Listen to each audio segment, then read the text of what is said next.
Hello friends, welcome to super kitchen. உடல் வலி இருக்கக்கூடாது, உடம்பு நல்லா தெம்பா எனர்ஜெட்டிக்காக இருக்கணும்னு நினைக்கிறீங்களா? அப்போ வீட்டில் இருக்கிற குழந்தைங்கள்ல இருந்து பெரியவங்க வரைக்கும் சூடான பாலில் ரொம்ப சிம்பிளாக நல்ல ஹெல்த்தியான முறையில் ப்ரிசர்வேட்டிவ் சேர்க்காம 100% நேச்சுரலாக ரொம்ப சிம்பிள் அண்ட் ஹைஜீனிக்காக வீட்டிலேயே செய்யக்கூடிய இந்த ஹோம்மேட் ப்ரோட்டீன் பவுடர்லேருந்து 2 டேபிள் ஸ்பூன் மிக்ஸ் பண்ணி டெய்லி குடிச்சுக்கிட்டே வந்தீங்கன்னா அப்புறம் என்ன பூஸ்ட் அண்ட் ஹார்லிக்ஸுக்கெல்லாம் கண்டிப்பாக குட் பை சொல்லிடுவீங்க. சரி, இந்த ப்ரோட்டீன் பவுடர் எப்படி செய்யலான்னு பார்ப்போம். அதுக்கு முதல்ல பேன்ல 20 பாதாம், 20 முழு முந்திரி, 20 பிஸ்தா, தேவைப்பட்டா இந்த இடத்துல நீங்க 10 to 15 வால்நட் கூட இருந்தா தாராளமா சேர்த்து செய்யுங்க. இப்போ இதெல்லாம் சேர்த்துட்டு எண்ணெய் சேர்க்காம மிதமான தீயில 2 நிமிஷத்துக்கு ட்ரை ரோஸ்ட் பண்ணிட்டு அதுக்கப்புறமா இதை வேற ஒரு தட்டில் கொட்டி ஆற விட்டுருங்க. இது ஆறிக்கிட்டே இருக்கட்டும்.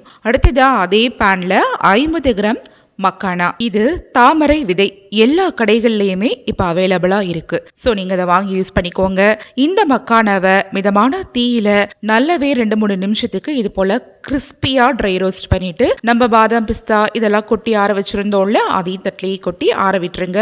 இதுவும் ஆறிக்கிட்டே இருக்கட்டும். அடுத்ததா பேன்ல 50 கிராம் வெள்ளை எள்ளு சேர்த்திருக்கேன். கருப்பு எள்ளு இருந்தாலும் தாராளமாக யூஸ் பண்ணிக்கலாம். கருப்பு எள்ளு சேர்க்கிற பட்சத்தில் பவுடரோட நிறம் மட்டும் மாறுபடும். ஸோ நான் வெள்ளை எள்ளு சேர்த்திருக்கேன். அடுத்தது 50 கிராம் கசகசா, 50 கிராம் ஃபிளாக்ஸ் சீடு, கூடவே இந்த அளவு சின்ன துண்டு சொக்கு. இதோட அளவை கரெக்டாக சொல்லணும்னா 1 இன்ச் அளவு சைஸில் இருக்குங்க. இப்போ இதெல்லாம் சேர்த்துட்டு இதையுமே மிதமான தீயில 2 to 3-4 நிமிஷம் வரைக்கும் நல்லா ட்ரை ரோஸ்ட் பண்ணிக்கலாம். அப்புறம் பார்த்தீங்கன்னா நம்ம சேர்த்துருக்கக்கூடிய பொருட்கள் எல்லாமே இது போல் நல்லா படன்னு வெடிச்சு பொரிஞ்சு வரணும். இந்த மாதிரி நல்லா சிவக்க விட்டு வெடிச்சு பொரிய விட்டு வறுத்து எடுத்தாதான் இதோட சுவையும் மனமும் நமக்கு அதிகமாக கூடுதலாக கிடைக்கும்.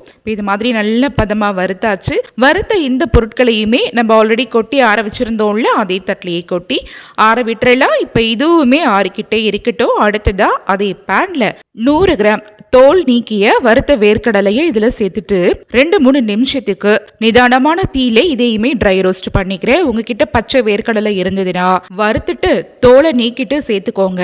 அப்படி இல்ல வறுத்த வேர்க்கடலையே யூஸ் பண்றதா இருந்தாலும் இது போல இன்னொரு தடவை வறுத்துட்டு தான் யூஸ் பண்ணணும். ஸோ கண்டிப்பா எல்லா பொருட்களையுமே வறுத்துட்டு தான் செய்யணும். இப்போ கடலையையும் வறுத்தாச்சு. இதையும் அதே தட்டில் கொட்டி ஆற வச்சிடலாம். அதுவும் ஆறிக்கிட்டே இருக்கட்டும். இப்ப பேன்ல அடுத்ததா 100 கிராம் கேழ்வரகு சேர்த்துட்டு இதையும் லோ ஃப்ளேம்லயே 2 to 3 நிமிஷம் வரைக்கும் வறுத்துக்கோங்க.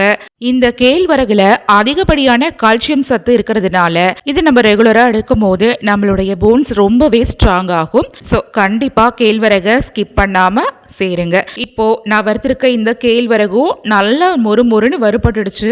இதையும் அதே தட்டில் கொட்டி ஆற வச்சிடலாம். இது ஆறிக்கிட்டே இருக்கட்டும். இப்போ அடுத்தது அதே பேன்ல 100 கிராம் உடைச்ச கோதுமை ரவை சொல்லுவோம்ல, உப்மாக்கெல்லாம் யூஸ் பண்ணுவோம்ல, அந்த ரவையை தாங்க சேர்த்திருக்கேன். உங்ககிட்ட இந்த மாதிரி உடைச்ச கோதுமை ரவை இல்லைன்னா முழு தானியமா இருக்கக்கூடிய கோதுமையா இருந்தாலும் நீங்க 100 கிராம் யூஸ் பண்ணிக்கலாம். கூடவே 3 முழு ஏலக்காயை சேர்த்துட்டு இதையும் நல்லாவே லோ ஃப்ளேம்ல 2 to 3 நிமிஷம் வரைக்கும் ட்ரை ரோஸ்ட் பண்ணிக்கோங்க. அப்புறம் இந்த கோதுமை ரவையை வறுக்கும் போது ஒரு விஷயத்தை கண்டிப்பா நோட் பண்ணணும். அது என்னன்னா வறுத்ததுக்கு அப்புறமா இந்த ரவை மேற்கொண்டு நல்லாவே வெண்மையா இது போல பொரிஞ்சு வந்திருக்கணும். அப்பதான் அரைக்கும் போது நல்லாவே நுணுங்கி அரைப்படும். ஸோ இந்த கோதுமை ரவையையும் இதே போல நல்ல முறுமுறுப்பா வறுத்தாச்சு. இதையும் அதே தட்டில் கொட்டி ஆற விட்டுறலாம்.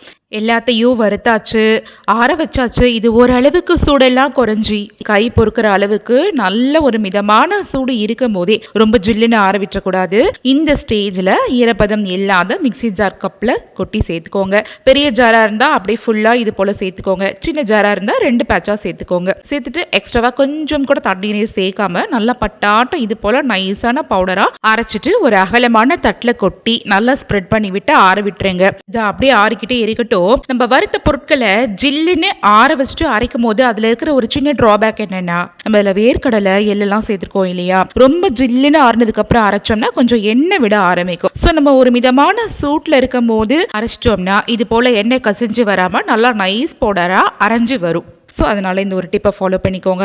இப்போ மிக்ஸி ஜார்ல அரைச்சதுனால இந்த பவுடருமே கொஞ்சம் வெதன்னு சூடாக தான் இருக்கும். ஸோ இந்த பவுடர்ல உள்ள சூடெல்லாம் முழுமையா குறைஞ்சி நல்ல ஜில்லுன்னு இந்த ஸ்டேஜில் ஆறுனதுக்கோ அப்புறமா சுத்தமான ஒரு கிளாஸ் கண்டெய்னர்லயோ இல்ல ஒரு கிளீனான ஸ்டெயின்லெஸ் ஸ்டீல் பாக்ஸ்லயோ போட்டு ஸ்டோர் பண்ணி வச்சுட்டு கிட்டத்தட்ட ஃப்ரிட்ஜ்லயே வைக்காம வெளியிலே வச்சு 1 மாசம் வரைக்கும் யூஸ் பண்ணிக்கலாம். கெட்டே போகாது. ஃபைனலா நம்ம கைப்பட ரொம்ப ஹைஜீனிக்கா வீட்லயே ப்ரிசர்வேட்டிவ் எதுவும் சேர்க்காம 100% நேச்சுரலா செய்யப்பட்ட புரோட்டீன் பவுடர் ரெடி. இதை எப்படி நம்ம யூஸ் பண்ணணும்னா, சூடான 1 கப்பு பால்ல நம்ம செஞ்சிருக்கக்கூடிய இந்த புரோட்டீன் பவுடர்ல இருந்து 2 டேபிள் ஸ்பூன் இதுல சேர்த்துட்டு தித்திப்பு சுவைக்காக நான் இதுல 1 டேபிள் ஸ்பூன் நாட்டு சர்க்கரையை சேர்த்து மிக்ஸ் பண்ணிக்கிறேன். நீங்க நாட்டு சர்க்கரை, பொடித்த வெல்லம், பனக்கற்கண்டு, தேன் இது போல ஏதாவது ஒன்று ஸ்வீட்னஸ்க்காக சேர்த்து பருகலாம். பர்டிகுலரா வெள்ளை சர்க்கரை சேர்க்கறத கண்டிப்பா தவிர்த்துருங்க. இந்த மேஜிக் எனர்ஜி ட்ரிங்க் ரெகுலரா குழந்தைங்கள்ல இருந்து பெரியவங்க வரைக்கும் டெய்லி 1 கப்பு குடிச்சுக்கிட்டே வர பட்சத்துல உடம்பு நல்லா வலுப்பெற்று உடம்புல ஏற்படக்கூடிய வலிகள் எல்லாமே படிப்படியா குறைய ஆரம்பிச்சிடும். நீங்க ரொம்ப ஹெல்த்தியா நல்லாவே எனர்ஜெட்டிக்கா ஃபீல் பண்ண ஆரம்பிச்சிருவீங்க. பூஸ்ட் அண்ட் ஹார்லிக்ஸ்க்கு எல்லாம் குட் பை சொல்லிடுவீங்க. அப்புறம் நீங்க பிரெக்னன்ட் லேடிஸா இருந்து எடுக்கிற பட்சத்துல எள்ளு சேர்க்கறத மட்டும் தவிர்த்துட்டு மித்த பொருட்கள் எல்லாம் சேர்த்து செஞ்சு வச்சுக்கோங்க. ஓகே ஃப்ரெண்ட்ஸ், நீங்களும் இந்த ரெசிபி உங்க வீட்ல கண்டிப்பா ட்ரை பண்ணி பாருங்க. இந்த ரெசிபி வீடியோ பிடிச்சிருந்தா லைக் பண்ணி ஷேர் பண்ணுங்க, கமெண்ட் பண்ணுங்க. மறக்காம சூப்பர் கிச்சன் சேனலையும் சப்ஸ்கிரைப் பண்ணிக்கோங்க. தேங்க்ஸ் ஃபார் வாட்சிங்.